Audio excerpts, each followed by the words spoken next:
దేవుని బిడ్డలారా, మీ దగ్గర ఐఫోన్ ఉందనుకుందాం, చాలా ఖరీదైన ఫోన్. ఇంకా అంతకంటే ఖరీదైన ఫోన్ ఉందనుకుందాం. ఎంత ఖరీదైన ఫోన్ ఉంటే ఏం ప్రయోజనం ఛార్జింగ్ లేకపోతే? నిన్ను ఛార్జ్ చేసేది దేవుని సన్నిధానంలో నువ్వు గడిపేటువంటి సమయం. అందుకే ప్రార్థన సమయంలో కామ్గా ఉండవద్దు. ఇక్కడ ప్రార్థన జరుగుతున్నా, నీ ఇంటిలో ప్రార్థన జరుగుతున్నా కొంతమంది అలా ఎంత కేర్లెస్గా ఉంటారంటే, ప్రార్థనలో కూడా కొంతమంది సెల్ ఫోన్ చూస్తుంటారు, ప్రార్థనలో అటు ఇటు చూస్తూ ఉంటారు. You are wasting your precious time. ఒక శ్రేష్టమైన సమయాన్ని నువ్వు కోల్పోతున్నావు. దేవుని బిడ్డలారా, రెండవదిగా నీ జీవితంలో నువ్వు గమనించాల్సిన విషయం ఏంటి తెలుసా? ప్రార్థన అనేటువంటి బురుజు లెక్కించు. ఎన్నిసార్లు ప్రార్థన చేశావు? నీ బిడ్డలు ప్రార్థన చేశారా? నువ్వు ప్రార్థన చేసుకున్నావా? కుటుంబ ప్రార్థన ఉందా? ప్రతిదాన్ని ప్రార్థనతో ప్రారంభిస్తున్నావా? పరీక్షించుకుందాం. దేవుని బిడ్డలారా, నేను ప్రాక్టికల్గా చూశానండి. మినిస్ట్రీలో ఏదైనా కొత్త ఐటమ్ వచ్చి ఉంటుంది కదా, కొత్త ఐటమ్ వచ్చి ఉంటుంది. కొన్ని సందర్భాల్లో తొందరపడి మన వాళ్ళు ఓపెన్ చేసి ఉంటారు ప్రార్థన చేయకుండా. అంటే టెన్షన్ ఉంటుంది, ఏముందో ఇది ఎలా ఉందో అని ఓపెన్ చేసి ఉంటారు. నేను వాళ్ళకు చెప్పే లోపల ఓపెన్ చేశారనుకో, అది పనిచేస్తుంది, కానీ ఎఫెక్టివ్గా పనిచేయదు, ఎక్కువ కాలం పనిచేయదు. ఎందుకు? దాన్ని ఇచ్చిన దేవునికి స్తుతులు చెల్లించు. ప్రభా, నీ చేతుల్లో పెడుతున్నా, నువ్వు ఆశీర్వదించు. ఏదైనా సరే పరిచర్యలో ఒక పని చేస్తున్నారా మీరు? ఖచ్చితంగా ప్రార్థనతో ప్రారంభించండి.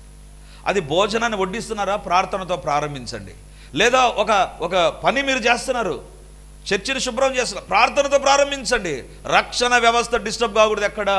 రక్షణ వ్యవస్థ ఎక్కడికి డిస్టర్బ్ కాకూడదు. మోడీ గారు ఓపెనింగ్కి పోతారండి, కానీ ఆయన సెక్యూరిటీ ఎప్పటికీ సిద్ధంగానే ఉంటుంది. ఎప్పటికీ గమనిస్తున్నారు. చిన్న చిన్న విషయాల్లో ఎవరైనా మోదీకి ఒక బొకే ఇచ్చారా, వెంటనే దాన్ని అడ్డగిస్తారు వాళ్ళు. దాంట్లో ఏముందో పరీక్షించకుండా వచ్చింది అది. Be careful. ప్రతి విషయాన్ని ప్రార్థన ద్వారా స్క్రూటినైజ్ చేసేటువంటి వ్యక్తిగా ఉండాలి. అందుకే బైబిల్లో ఎఫెసీయులకు రాసిన పత్రిక 6వ అధ్యాయం 18వ వచనం చూడండి.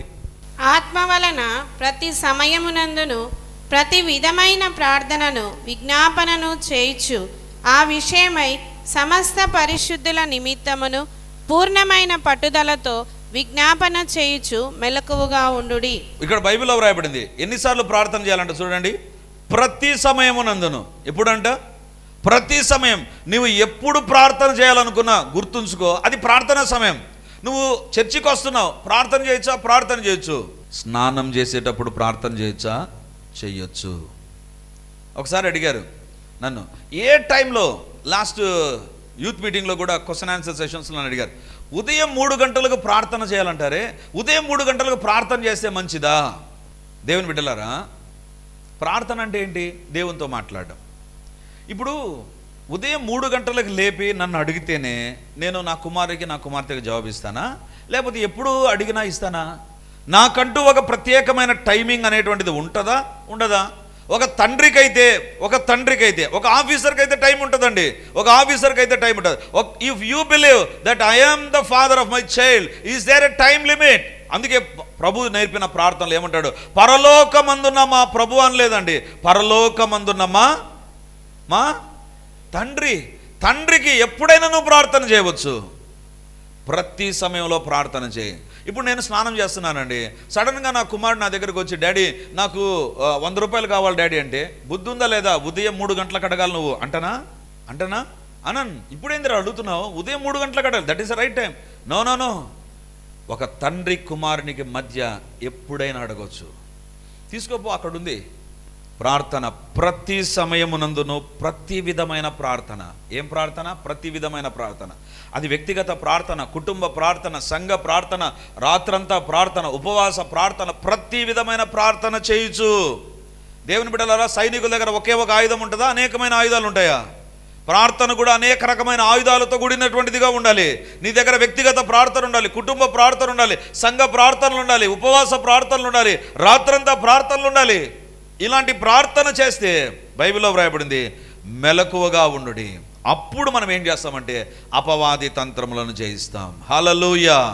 ఈరోజు దేవుడు మనతో మాట్లాడుతుంటున్నాడు. మన జీవితంలో మనం తెలుసుకోవాల్సిన విషయం ఏంటంటే, ప్రార్థన అనే బురుజును లెక్కించు. అసలు ప్రార్థన చేసావా? ఈరోజు ప్రార్థన చేయకుండా ఏమైనా చర్చికి వచ్చావా? సియోను నివాసి, దేవుని బిడ్డగా అనుకుంటున్నావు, but there is no prayer with you, then God is asking you. మొదటిగా వాక్యం అనే బురుజును లెక్కించు. రెండవదిగా ప్రార్థన అనే బురుజును లెక్కించు. మూడవదిగా బైబిల్లో చూస్తే ఎఫెసీయులకు రాసిన పత్రిక 4వ అధ్యాయం 27వ వచనం. Book of Ephesians chapter 4 versus 27. అపవాదికి చోటియ్యకుడి. చాలమ్మా, అంతే ఉంటుంది అక్కడ. ఆ వచనం చాలా చిన్నగా ఉంటుంది. అపవాదికి చోటివ్వకుడి. దేవుని బిడ్డలారా, నీ జీవితంలో ఉండేటువంటి 3వ బురుజు ఏంటంటే ఎఫెసీ 4:27, అపవాదికి చోటియ్యకుడి. అపవాదికి చోటియ్యకుడి అంటే ఏంటి? అపవాదికి ఎప్పుడు చోటిస్తాం? ఒక పాపమును బట్టి. నీ జీవితంలో వాక్యం అనే బురుజు, 2 ప్రార్థన అనే బురుజు తర్వాత అపవాది ఊరుకుంటాడా? ఊరుకోడు. మళ్ళీ ఏదో ఒక శోధన తీసుకొని వస్తాడు. అప్పుడు నువ్వు లెక్కించాల్సిన 3వ బురుజు ఏంటి తెలుసా? పరిశుద్ధత. అంటే నేను ఉదయాన్నే బైబిల్ చదివాను అంత మాత్రాన సాతాను రాడా? వస్తాడు. ఎందుకంటే వాడు అపవాది, వాడు ఎప్పుడూ శోధిస్తూ ఉంటాడు, వాడు ఎప్పుడూ శోధిస్తూనే ఉంటాడు. వాని పనే శోధన పని. ఇప్పుడు కరెంట్ పని ఏంటి? ఎప్పుడు కరెంట్ రావడమే. సాతాను పని ఏంటి? ఎప్పుడు శోధించడమే. ఒక శోధన తర్వాత మరొక శోధన తీసుకొని వస్తాడు. పరిశుద్ధత అనేటువంటిది శత్రువు యొక్క ఎంట్రీ పాయింట్ను క్లోజ్ చేస్తుందండి. ఇప్పుడు నేను ఒక సెల్ ఫోన్ చూస్తున్నా, సెల్ ఫోన్లో చూడకూడదు ఏదో వచ్చింది. ఇప్పుడు నేను ఎవ్వరు లేరు, నన్ను చూడడం లేదు ఎవరు, నేను దాన్ని చూశాను అనుకో, అపవాదికి నేను చోటు ఇచ్చేసా. అంటే ఒక చిన్న ఎంట్రీ, ఒక్క షాట్, అది ఒక చిన్న కొన్ని నిమిషాలు ఉండే వ్యవధి ఉండేటువంటిదే. ఆ పూర్తిగా నేనేం చూడలే, కొంచెమే నేను చూసా. అపవాదికి చోటు ఇవ్వకుడి. ఒకరోజు మా ఇంట్లో అన్ని తలుపులు మూసేసి ఉన్నారు, కానీ మా ఇంట్లోనికి ఇంతలావు పందికొక్కు వచ్చిందండి. నాకు డౌట్ వచ్చింది, ఎక్కడి నుంచి వచ్చింది పందికొక్కు అంటే తెలుసుగా, బ్యాండిక్యూట్. ఎట్లా వచ్చింది? నాకు పెద్ద ఆలోచన వచ్చింది. అంటే నేను అడిగాను, తలుపులు ఏమన్నా తెచ్చారా? లేదు, తలుపులన్నీ భద్రంగానే ఉన్నాయి, దానికి వచ్చేదానికి ఏమాత్రం ఆస్కారం లేదు. నాకు అప్పుడు ఆలోచన వచ్చింది, ఎట్లా వచ్చింది ఇది? ఇంత పెద్దది రావడానికి ఎక్కడి నుంచి మార్గం ఉంది అని నేను తలుపుల దగ్గర నిలబడి చూశాను. ఎలా ఉంది? అంత హోల్ ఒకటి ఉందండి తలుపు దగ్గర, ఏదో ఎలక కొరికి తలుపు దగ్గర అంత హోల్ ఉంది. అప్పుడు ఆ టైంలో మా ఇంటికి ఒక పల్లెటూరు ఆయన పాలు పోయడానికి వచ్చాడు. ఏం సార్, ఏంది చాలా దీర్ఘంగా ఆలోచన చేస్తున్నారే అని అడిగాడు. అప్పుడు నేను అన్నాను, ఏం లేదు, మా ఇంటికి పందికొక్కు వచ్చింది. ఏం సార్ ఉందా? వెళ్ళిపోయింది, తరమేశం వెళ్ళిపోయింది. అది ఎలా వచ్చింది నాకు అర్థం కాలేదు అన్నాడు. అందుకు ఈ నిలబడుకున్నారా అన్నాడు. అవును అన్న. ఎట్లా వస్తుందో తెలుసా సార్, పందికొక్కు ఒక స్వభావం ఉంది, దానికి చిన్న రంధ్రం దొరికిన చాలు అది అందులోనికి ఇరుక్కొని లోపలికి వచ్చేస్తుంది. తన బాడీ మొత్తం అలా స్క్వీజ్ చేసుకొని లోపలికి వచ్చేస్తుంది సార్. కాబట్టి ఏ చిన్న రంధ్రం ఉన్నా దానికి చోటు ఇచ్చినట్టే. అమ్మో, అపవాదికి చోటు ఇయ్యకుడి. నేను చూసేది చిన్న షాటే కదా, చిన్నదే కదా, ఒక్కసారే కదా, కొద్దిసేపే కదా, మామూలే కదా ఇది. అపవాదికి చోటు ఇయ్యకుడి. పందికొక్కుకైనా కొంచెం రంధ్రం ఉండాలి, అపవాది ఒక క్రాక్ ఉన్న చాలు లోపలికి వచ్చేస్తాడు. ఒక చిన్న చీలిక ఉన్నా లోపలికి వచ్చేస్తాడు. దేవుని బిడ్డలారా, నీ జీవితంలో ఎంత నువ్వు జాగ్రత్తగా ఉండాలనో. మరి ముఖ్యంగా ఈ దినాలు పాపం విస్తరించిపోతుంది. ఎక్కడ చూచినా పాపపు యొక్క ఆనవాళ్ళు విపరీతంగా కనపడుతున్నాయి. దేవుని బిడ్డలారా, ఒకానొక సందర్భంలో ఒక దేవుని భయభక్తులు కలిగినటువంటి ఒక అమ్మాయి అండి. ఆ అమ్మాయి అనగానే ఆమె నాకు అక్క, చాలా పెద్దది నాకంటే.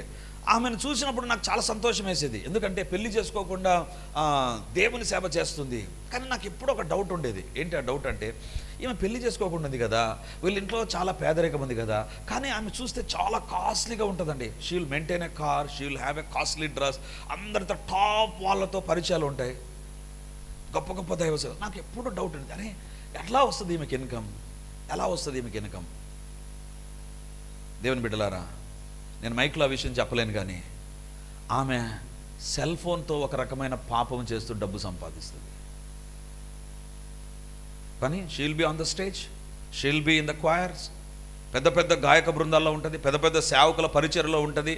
తాను ముందుండి అనేకమైన వాటిని ఖర్చు చేస్తుంది. తాను బతకడానికి పాపం చేస్తుంది. ఈరోజు దేవుడు అడుగుతున్నాడు, నీ బురుజును లెక్కించు. ఎక్కడి నుంచి అపవిత్రత నీ జీవితంలోనికి ఎంటర్ అవుతుంది? దేన్ని బట్టి ఎంటర్ అవుతుంది నీ జీవితంలో? You know that. నీకు తెలుసు అపవాదికి ఎక్కడ చోటిస్తున్నావో. దేవుని యొక్క వాక్యంలో వ్రాయబడింది, సియోను నివాసి అయితే సియోనులో నువ్వు చేయాల్సింది దాని బురుజులను లెక్కించు. ప్రతిరోజు పరీక్షించుకో. లెక్కించమంటే ఈరోజు నా ఆఫీస్లో ఏదైనా అపవాదికి చోటు ఇచ్చానా, నేను ఎవరితోనైనా మాట్లాడుతున్నప్పుడు చోటు ఇచ్చానా, నా సెల్ ఫోన్లో ఎక్కడైనా అపవాదికి చోటు ఇచ్చానా, నా యొక్క డబ్బును ఖర్చు చేసే విషయంలో చోటు ఇచ్చానా, ఎక్కడ అపవాదికి చోటు ఇచ్చా చెక్ చేసుకుందాం మన జీవితాలను. పరిశుద్ధత అనేటువంటి బురుజు మన జీవితాల్లో ఉండాలి. బైబిల్లో ఒక మాట చూపిస్తాను. పరిశుద్ధత నీ కుటుంబంలో దేవుడు కోరుతున్నాడు. 101వ కీర్తన 101వ కీర్తన 2-3 వచనాలు చదువుదాం.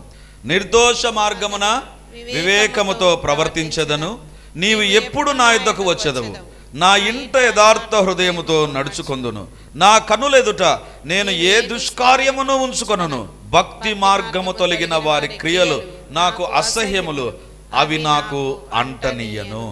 ఇక్కడ కీర్తనకారుడు అంటున్నాడు, నా ఇంట యథార్థ హృదయముతో నడుచుకొందును.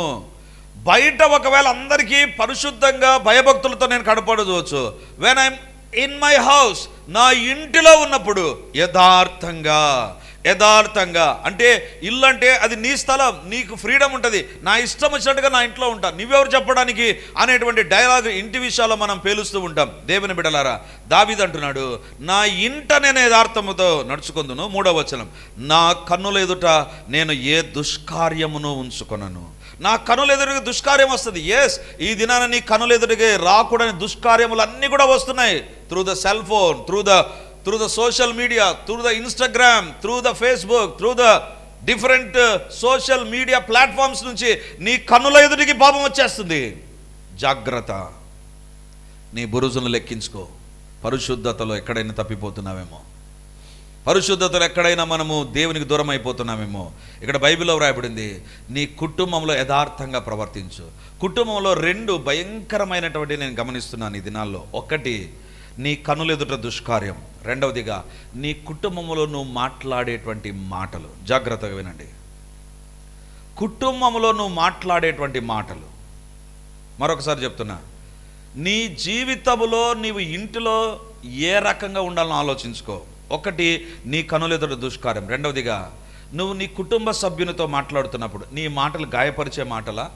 కొంతమంది ఏం గాయపరచారండి, మాట్లాడరు, కానీ వాళ్ళ మౌనమే చంపేస్తుంది ఇతరులను. ఏం పలకరు, ఏమన్నా చెప్పు గమ్మునుంటారు, ఏమన్నా చెప్పు పలకరు.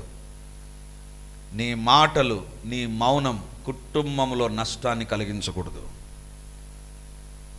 ఇలా భయంకరంగా మాట్లాడినైనా మాట్లాడతారు, సూటిపోటలు మాటలైనా మాట్లాడతారు, బాధపరిచే మాటలైనా మాట్లాడతారు, ఎత్తిపొడిచే మాటలైనా మాట్లాడతారు, లేదా మౌనంగా ఉంటారు. వీళ్ళు ఎవరు తెలుసా? అసలు ప్రార్థన చేయరు. ప్రార్థన దగ్గరకు వస్తే అబ్బో సైలెంట్గా ఉంటారు. మిగతాప్పుడు నోరు ఎంతైనా విప్పుతుంది, లేదా నోరు అస్సలు తెరవకుండానే ఉంటారు. నీ ఇంటిలో ఇది ఒక పాపం, మర్చిపోవద్దు. ఈరోజు దేవుడు అడుగుతున్నాడు. ఈరోజు ఈ సందేశాన్ని చెప్పకముందు నేను రాత్రి వాక్యాన్ని ధ్యానం చేస్తున్నాగా పరిశుద్ధాత్మ దేవుడి మాట చెప్పమన్నాడు కాబట్టి చెప్తున్నా. నీ ఇంటిలో నీ మాటలు, నీ మౌనం పాపానికి దారి తీస్తున్నాయి. కొంతమంది అస్సలు వాళ్ళ భార్యతో మాట్లాడరండి, అస్సలు మాట్లాడరు. You are committing a blunder. మౌనముగా ఆదాము ఉన్నాడు, పాపం ప్రవేశించింది. హవ్వ తీసుకొని వచ్చిన తర్వాత ఆదాము మౌనంగా ఉన్నాడు. కుటుంబ యజమానిగా నీవు చెప్పాల్సినవి చెప్పాలి. కుటుంబ యజమానురాలిగా నీవు కూడా కొన్ని సందర్భాల్లో బిడ్డలకు, భర్తకు చెప్పాల్సినవి చెప్పాలి. ఇవి చెప్పకపోతే కుటుంబంలో అపవాదికి చోటు ఇస్తాం. ఖచ్చితంగా అపవాది ప్రవేశిస్తాడు. నెంబర్ 1, నువ్వు లెక్కించాల్సిన బురుజు వాక్యం. రెండవదిగా ప్రార్థన. మూడవదిగా పరిశుద్ధత. అపవాదికి చోటు ఇవ్వద్దు. నాలుగవదిగా బైబిల్లో గమనిస్తే హెబ్రీలకు రాసిన పత్రిక 10వ అధ్యాయం 23, 24, 25. వాగ్దానము చేసినవాడు నమ్మదగినవాడు గనుక మన నిరీక్షణ విషయమై మనం ఒప్పుకొనినది నిశ్చలముగా పట్టుకొందము. కొందరు మానుకొనుచున్నట్టుగా సమాజముగా కూడుట మానక ఒకరినొకడు హెచ్చరించుచు ఆ దినము సమీపించుట మీరు చూచిన కొలది మరీ ఎక్కువగా అలాగు చేయుచు ప్రేమ చూపుటకును సత్కార్యములు చేయుటకును ఒకరినొకడు పురికొల్పవలెనని ఆలోచింతము. ఇక్కడ 4వ బురుజు, చివరి బురుజును గురించి దేవుడు మాట్లాడుతున్నాడు. ఏంటి?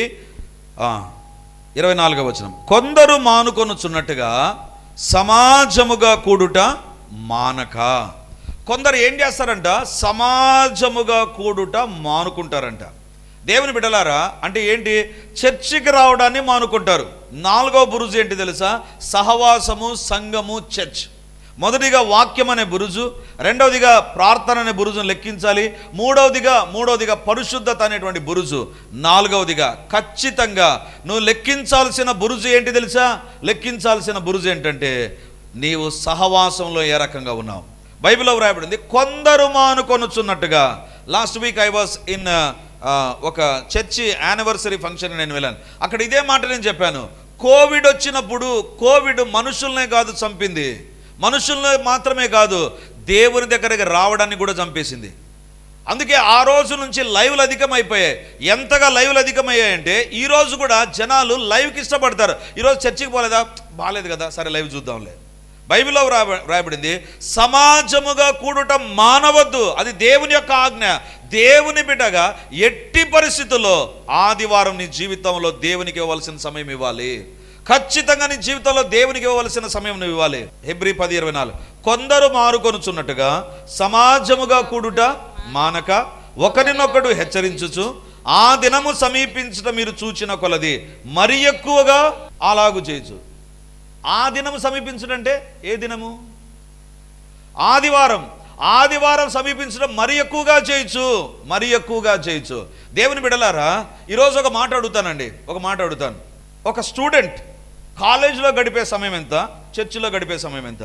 ఒక ఉద్యోగి ఆఫీస్లో గడిపే సమయం ఎంత, చర్చిలో గడిపే సమయం ఎంత? ఒక వ్యాపారి వ్యాపార స్థలంలో గడిపే సమయం ఎంత, చర్చిలో గడిపే సమయం ఎంత? బైబిల్లో వ్రాయబడింది, దేవుని రాకడ దినం సమీపించే కొలది, ఆదివారం సమీపించే కొలది ఎక్కువగా గడపండి. దేవుని సన్నిధానంలో ఎక్కువగా గడపండి. నీ ఉద్యోగంలో రానటువంటి దీవెనలు దేవుని మందిరంలో ఉంటాయి, మర్చిపోవద్దు. దేవుని మందిరంలో ఉంటాయి. దేవుని బిడ్డలారా, మన జీవితాల్లో సమాజముగా కూడుట మానుకుంటూ ఉంటాం. ఈరోజు వచ్చాను కదా చాలే, నెలకు ఒకసారి వస్తే చాలే, అప్పుడప్పుడు వస్తే చాలే. దేవుని యొక్క వాక్యంలో రాయబడింది, నీ బురుజును లెక్కించు. ఎన్నిసార్లు దేవుని మందిరానికి వస్తున్నావు, ఎన్నిసార్లు దేవుని మందిరానికి వస్తుంటున్నావు. ఒకానొక సందర్భంలో ఒక నార్త్ ఇండియాలో పరిచర్య జరిగించడానికి వెళ్ళి సేవకునితో నేను మాట్లాడుతూ అడిగాను, బ్రదర్, అంటే నేను అడిగినటువంటి ఇది దాదాపు ఒక 10 సంవత్సరాల కిందట. అప్పుడు ఈ మణిపూర్లో సంఘటన జరగలేదు, ఈ మధ్య జరిగింది. దేవుని బిడ్డలారా, ఆ 10 సంవత్సరాల కింద ఆయన సేవకి వెళ్ళినప్పుడు నేను అడిగాను, ఏంటి బ్రదర్ మీరు మర్చిపోలేని ఒక ఎక్స్పీరియన్స్ చెప్పండి అని అడిగాను నేను. అప్పుడు ఆయన ఏమన్నాడంటే, నేను ఒక స్థలానికి వెళ్ళాను బ్రదర్, పోవడానికి నాకు 2 రోజులు పట్టింది, రావడానికి 2 రోజులు పట్టింది, అంటే 4 రోజులు. ఆ ప్రాంతంలో చర్చిలో వాక్యం చెప్పాలంటే పోవడానికి 2 రోజులు. ఎందుకు 2 రోజులు అంటే అన్ని కొండ ప్రాంతాలు, కొండ ఎక్కి దిగి, కొన్ని చోట్ల బస్సులు పోవు, ఆటోలు పోవు, నడుచుకుంటూ పోవాల్సిందే. ఒక స్టేజ్ వరకు వెళ్తుంది, మళ్ళీ కొండ దిగుతారు, మళ్ళీ కొండ ఎక్కాలి, మళ్ళీ కొండ దిగాలి, మళ్ళీ అక్కడ ఏదైనా వాహనం ఉంటుంది మళ్ళీ. ఎందుకంటే ఇన్నిసార్లు కొండ ఎక్కి దిగడం అనేటువంటిది చాలా కష్టం కాబట్టి వాహన వసతి ఉండదు. నేను అడిగాను, ఆ చర్చికి ఎంతమంది వస్తారు? అదే బ్రదర్ నన్ను ఆశ్చర్యపరిచింది. వాళ్ళు చర్చికి రావాలన్నా 2 రోజులు ప్రయాణం చేయాలి. 2 రోజులు ప్రయాణం చేసి చర్చికి వస్తారు వాళ్ళు కూడా. చర్చి ప్రతి చోట ఉండదు వాళ్ళకు. నాకు వెంటనే అడిగాను, లైవ్ ఉంటుంది కదా, కొండ ప్రాంతం, సిగ్నల్ ఉండదు, ఖచ్చితంగా సంఘానికి వస్తారు వాళ్ళు. 2 రోజులు వస్తారు. మాకు వేరే ప్రాంతం వచ్చాను కాబట్టి 2 రోజులు ప్రయాణం, 2 రోజులు తిరిగి రాకపోకలకు 4 రోజులు. వాళ్ళకు ఖచ్చితంగా 2 రోజులు పడుతుంది. రావడానికి 1 రోజు, పోవడానికి 1 రోజు. వారంలో 2 రోజులు దేవునికి ఇచ్చేస్తారు వాళ్ళు. ఆదివారం రోజున దేవుని దగ్గరికి రావాలి అంటే ప్రయాణానిలో 2 రోజులు వాళ్ళు గడపాలి. ఒకవేళ మనకే అది ఉంటే దగ్గర ఏ చర్చ్ ఉందో చూసుకుంటాం. అది ఎలాంటి చర్చ్ అయినా పర్లా, దాంట్లో వాక్యం చెప్పినా పట్టించుకోకపోయినా ఏం చేయకపోయినా ఆడిపోతాం మనం. సమాజముగా కూడుట మానవద్దు.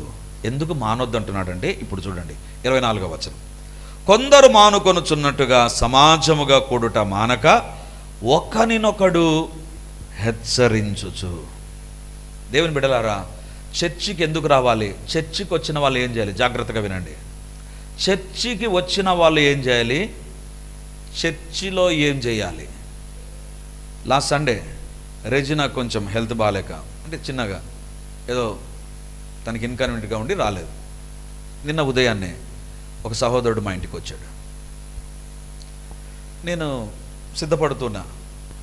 ఇంటికి వచ్చాడు. ఇంటికి వస్తే ఒక పెద్ద కవర్ ఉందాడ. నేను అడిగాను, ఏంటి కవర్, ఎవరు వచ్చారు అని అడిగాను. మన ప్రేయర్కి వచ్చే సహోదరుడు వచ్చాడు. ఎందుకు వచ్చాడు అని అడిగా. నేను ఆదివారం రాలేదని సండే స్కూల్కి వచ్చే వాళ్ళ కుమారుడు చెప్తే, ఈ తండ్రి అదే పనిగా రెజినా ఎలా ఉంది, చర్చికి రాకుండా ఉండదు, రాలేదు అంటే ఏదో హెల్త్ ప్రాబ్లం ఉంది కాబట్టి ఇప్పుడు ఎలా ఉంది అని పరీక్షించుకోవడానికి వచ్చి ఎంక్వైరీ చేసి వెళ్ళాడు. శాంతస్వరూప్ పరీక్షించి నన్ను బాగోగులకు అడిగి వెళ్ళాడు. ఈరోజు దేవుడు మనతో మాట్లాడుతున్నాడు. ఒకరు చర్చికి రాలేదంటే పరీక్షించాలి మనం. సంఘం అంటే అది. ఒక వ్యక్తి చర్చికి రాలేదు, చర్చికి వచ్చాడు. ఏం బ్రదర్ డల్గా ఉన్నారు, ఏమైనా ప్రాబ్లమా, ఎందుకు ఈ రకంగా ఉన్నారు? చర్చిలోనే జరుగుతుంది ఇది, జరగాలి. చర్చిలో సహవాస బలం అనేటువంటిది ఒకటి ఉంటుంది, మర్చిపోవద్దు. బైబిల్ ఒక మాట ఉంది, ఒకడు వెళ్తున్నాడు, కింద పడడానికి ఎవరు ఉండరు, ఇద్దరు పోతున్నారు అనుకో, ఒకరు కింద పడ్డారంటే ఇంకొకరు లేపుతారు. ఈరోజు దేవుడు అడుగుతున్నాడు, సహవాసం నీకు ఆ రకంగా ఉండాలి. The church should know about you and you should be regular to the church. నేనే కాదు నాకు చాలా సంతోషం వేసింది, నాకు అనిపించింది ఇది కదా, ఆ వ్యక్తి వాళ్ళ కొడుకు చెప్తే సండే స్కూల్ రాకపోతే నాకేంటి, నేను చర్చికి వచ్చాను కదా అనుకోలేదు. ఒక వ్యక్తి రాకపోతే ఎంత కేర్ ఉంది నాకు అనిపించింది, ఇది మన చర్చిలో ఉండాలి, ప్రతి ఒక్కరిలో ఉండాలి అనుకున్నాను. సందేశం అదే. ఈరోజు దేవుడు అడుగుతుంటున్నాడు, ఎవరైనా ఒక రాలేదనుకో, సహవాసంలో ఏంటి తెలుసా, హెచ్చరిక ఉండాలి. ఏం బ్రదర్ డల్గా ఉన్నారు, ఏం బ్రదర్ ఏదైనా ప్రాబ్లం ఉందా, let us pray for you, మీకోసం ప్రార్థన చేస్తాం. ఏమైందో ఏమో, ఏం చేసిందో ఈమె, అది కాదు అడగాల్సింది. ఎంక్వైర్. సహవాసంలో ఒక సహోదరుడు దిగజారుతున్నప్పుడు పట్టుకుందాం, ఒక కుటుంబం పడిపోతున్నప్పుడు పట్టుకుందాం, ఒక కుటుంబానికి ఒక శోధన వచ్చినప్పుడు నిలబడదాం ఆ కుటుంబంతో. దాని బురుజులను లెక్కించు. 4 బురుజులు ప్రాముఖ్యం విశ్వాస జీవితంలో. 1 వాక్యం, 2 ప్రార్థన, 3 పరిశుద్ధత, 4 సహవాసం. ఈ బురుజులను లెక్కించు. నేను ఆదివారం సహవాసానికి వచ్చానా, మరి ఎక్కువ అవుతుందా, తక్కువైపోతుందా? చర్చికి రావడం ఏమైనా తక్కువైపోతుందా? ఆ దినము సమీపించిన కొలది మరీ ఎక్కువగా చేయొచ్చు. కొందరు మానుకొనుచున్నట్టుగా మానుకోవద్దు. కొంతమంది వేరే వాళ్ళని చూస్తారు, వాళ్ళు రాలేదు కదా మేమెందుకు రావాలి. నష్టపోయేది నీవే, నేను రాకపోతే నష్టపోయేది నేనే, మీరు రాకపోతే నష్టపోయేది మీరే. ఒక్కరినొకరు హెచ్చరించచ్చు. మరీ ఎక్కువగా కింద 25వ వచనం ఉంది, ప్రేమ చూపుటకును సత్కార్యములు చేయుటకును ఒకరినొకడు పురికొల్పుడి. అందుకే పరిచయలో ఎవరిదైనా బర్త్డే అని తెలిస్తే వెంటనే నా దగ్గర నుంచి ఫోన్ వెళ్తుంది. నాకు చెప్పరు కొంతమంది, అది వాళ్ళ స్టైల్. ఏం చెప్తావులే, నాకు తెలిసింది అనుకో ఖచ్చితంగా ఫోన్ చేస్తా. ఏంటి బర్త్డే అంటే కదా, ప్రార్థన చేస్తాను. దేవుని బిడ్డలారా, ఎందుకు తెలుసా, ఒకరినొకరిని పురికొల్పుచు, ఒకరినొకరిని హెచ్చరించచ్చు, ఒకరికొకరు సత్కార్యములు చేయొచ్చు. కొంతమంది బర్త్డే సెలబ్రేట్ చేసుకోరండి, వాళ్ళు బైబిల్లో చాలా కారణాలు చూపుతారు. నాకు అనిపిస్తుంది, God gave you another year, 365 రోజులు మరొకటి మన జీవితంలో యాడ్ చేసినప్పుడు ఎందుకు సెలబ్రేట్ చేసుకోకూడదు? వెలకట్టలేని ఆశీర్వాదం, దయా కిరీటం అని వాళ్ళే చెప్తారు. దేవుని బిడ్డలారా, కిరీటం పెట్టినప్పుడు సంతోషించకుండా ఏ రకంగా ఉండగలం? ఒకరినొకరు హెచ్చరించచ్చు, పురికొల్పుచు, ఒకరినొకరికి సత్కార్యములు చేసుకొనుచు సంఘములో మనం ఉండాలి. This is the church pattern. Church అంటే నువ్వు వచ్చి వెళ్ళిపోవడం కాదు, ఏదో కానుకేసి వాక్యం విని వెళ్ళిపోవడం కాదు. నీ ప్రక్కనున్నవారు, నువ్వు ప్రతిరోజు గమనించేవారు ఎలా ఉన్నారు, ఏంటి? దేవుని బిడ్డలారా, ఇది చెయ్యమని చెప్తున్నాను, ఖచ్చితంగా చేయండి. నేను ఏ రోజైనా ఇక్కడ మిస్ అయిపోయాను అనుకో, ఒక అంకుల్ ఉన్నారండి, ఆయన వచ్చారా లేదా, రాలేదనుకుంటా, ఖచ్చితంగా నాకు మెసేజ్ వస్తుంది. చర్చికి వచ్చిన వెంటనే ఒక 10 నిమిషాల మెసేజ్ వచ్చింటుంది నాకు. ఏంటి తెలుసా, ఏంటి సుధీర్ రాలేదే, హెల్త్ బాగాలేదా, పరిచర్యకి వెళ్ళావా, ఇక్కడ నా గురించి ఏమి అనౌన్స్మెంట్ చేయకపోతే ఖచ్చితంగా వస్తుందండి. నేను చెప్పాను అనుకో, okay thank you, praise Lord, ప్రార్థన చేస్తాను నీకోసం. నాకు అనిపిస్తుంది, అబ్బా నా గురించి ఇంతగా పట్టించుకుంటున్నాడా. దేవుని బిడ్డలారా, మన జీవితాల్లో అదే మనం చేయాలి. సంఘంలో ఒకరినొకరు హెచ్చరించుచు, ఒకరినొకరు పురికొల్పుచు, ప్రేమ చూపుటకును, సత్కార్యములు చేయుటకును ఒకరినొకరు పురికొల్పుదాము. దేవుని బిడ్డలారా, ఎవరైనా తప్పు చేస్తున్నారా? ప్రేమతో మందలిద్దాం. దొరికినాడు కదా అని రెచ్చిపోవద్దు. ఒకరినొక్కడు ప్రేమతో. ఈరోజు ప్రభు మనతో మాట్లాడుతుండగా 4 విషయాలు. దాని బురుజులను లెక్కించు. నెంబర్ 1 వాక్యం. నెంబర్ 2 ఏంటి? ప్రార్థన. 3 పరిశుద్ధత, అపవాదికి చోటియద్దు. 4 సంఘముగా కూడుట మానవద్దు. ఈరోజు ప్రభు మనతో మాట్లాడుతుండగా మన బురుజులు లెక్కిస్తాం. ఎంతగా వాక్యం చదువుతున్నాం, ఎంతగా ప్రార్థన చేస్తున్నాం, ఎంతగా మన జీవితాల్లో పరిశుద్ధంగా జీవిస్తున్నాం, ఎంతగా ప్రభు మందిరాన్ని ప్రేమిస్తూ ప్రభు దగ్గర నమ్మకంగా వస్తున్నాం. వాక్యాన్ని ఎన్నిసార్లు చదువుతున్నావు? ప్రార్థన ఎన్నిసార్లు చేస్తున్నావు? పరిశుద్ధంగా ఎన్నిసార్లు జీవించడానికి తీర్మానం చేసుకొని కట్టుబడి జీవిస్తున్నావు? మందిరాన్ని ఎంతగా ప్రేమిస్తూ ఎన్ని మార్లు దేవుని మందిరానికి వచ్చే వ్యక్తిగానే ఉంటున్నావు? Don't say I'm busy, don't say I'm too much engaged, నాకు చాలా బాధ్యతలు ఉన్నాయి. ఈ బురుజులను లెక్కించు. సియోను నివాసివైతే ఈ బురుజులను లెక్కించు. నిన్ను కాపాడే బురుజులు ఇవి. బురుజు యొక్క లక్షణం కాపాడుతుంది. వాక్యం, ప్రార్థన, పరిశుద్ధత, సహవాసం నిన్ను కాపాడుతుంది. మర్చిపోవద్దు. ప్రభు మాట్లాడి ఉండగా ఎక్కడైనా తప్పిపోయామా ఈ విషయాల్లో? వాక్యం విషయం, ప్రార్థన విషయంలో, పరిశుద్ధత విషయంలో, సహవాస విషయంలో ఎక్కడైనా తప్పిపోయి ఉంటే దేవా నన్ను క్షమించు. నా జీవితంలో తండ్రి నా బురుజులను జ్ఞాపకం చేశావు. లెక్కిస్తున్నాను ప్రభా. వాక్యంలో తగ్గిపోయాను, ప్రార్థనలో తగ్గిపోయాను తండ్రి, పరిశుద్ధతలో తగ్గిపోతున్నాను, సహవాసంలో తగ్గిపోతున్నాను, క్రమాన్ని తప్పుతున్నాను. మన్నించండి ప్రభా. నీ శిలువ రక్తము తనను కడగండి. ప్రభు దగ్గర ప్రార్థన చేద్దాం. గొప్ప దేవానికి వందనాలు. సైన్యములకు అధిపతి అయిన దేవానికే స్తుతి స్తోత్రాలు, మహిమ, ఘనత, ప్రభావాలు చెల్లించి కీర్తించుకుని ఆడుతుంటున్నాం. అద్వితీయ సత్య దేవ, నీ పరిశుద్ధ పాదాల దగ్గర ఈరోజు మాకు ఇచ్చిన సందేశం, నీ బురుజులను లెక్కించు. అవును దేవా, మా జీవితాల్లో ప్రభా సియోను నివాసి అయితే సియోనులో ఉన్న బురుజులను మేము లెక్కించాలి. దేవుని బిడలమైతే దేవుడు ఏర్పరిచిన బురుజులను లెక్కించాలి అని మీరు మాతో మాట్లాడారు. ఎక్కడ ఏ విషయాలు మేము తప్పిపోయినా మీ శిలువ రక్తం మమ్మల్ని కడుగును గాక. నాయనా, వాక్యములో, ప్రార్థనలో, పరిశుద్ధతలో, మందిర విషయాల్లో నిర్లక్ష్యం, సోమరితనము, తప్పించుకొని తిరగడం తండ్రి, ఏవైనా సాకులు చెప్పేవారమైతే నీ శిలువ రక్తం మమ్మల్ని కడుగును గాక. బురుజులను లెక్కించి దేవా మమ్మల్ని మేము కాపాడుకుని పరిశుద్ధులుగా ఉండడానికి కృపనిచ్చి మహిమను పొందుమని మమ్మల్ని మేము తగ్గించుకుంటూ మీ నామాన్ని హెచ్చిస్తూ ఈ వాక్యం మా హృదయ పలకలపైన లిఖించి మమ్మల్ని పరిశుద్ధులముగా, సియోను వాసులముగా, ప్రార్థనాపరులుగా, వాక్యాన్ని ధ్యానించే వారంగా, సంఘాన్ని ప్రేమించే వారంగా ఉండినట్లుగా చేసి మహిమను పొందుమని యేసు నామమందు అడుగుచున్నాను తండ్రి. ఆమేన్, ఆమేన్, ఆమేన్.